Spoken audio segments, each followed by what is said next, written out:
প্রতিদিন আমার কবর আমাকে বলে, আনিস সাবধানে আসো, আমি কিন্তু পোকামাকড়ের ঘর, আনা বাইতুদ্দু, আমি কিন্তু এসি ওয়ালা রুম না, আমি দামি খাট পালঙের রুম না।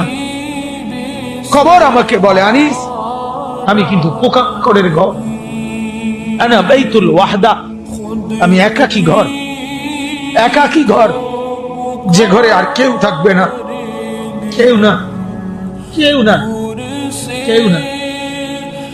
আনা বাইতুল গুরবা, 3 নম্বরে কবর বলে, আমি বড় অপরিচিত ঘর, তুমি তো মানুষের ঘরে বাথরুমের দরজা দেখলেই বুঝো এটা বাথরুম, এটা পাকঘর, এটা বারান্দা। কবর বলে, হে আল্লাহর বান্দা, কবর এসে দেখে কিছুই চিনবা না, ডান বাম কিছুই পাবা না, আমি বড় অপরিচিত ঘর।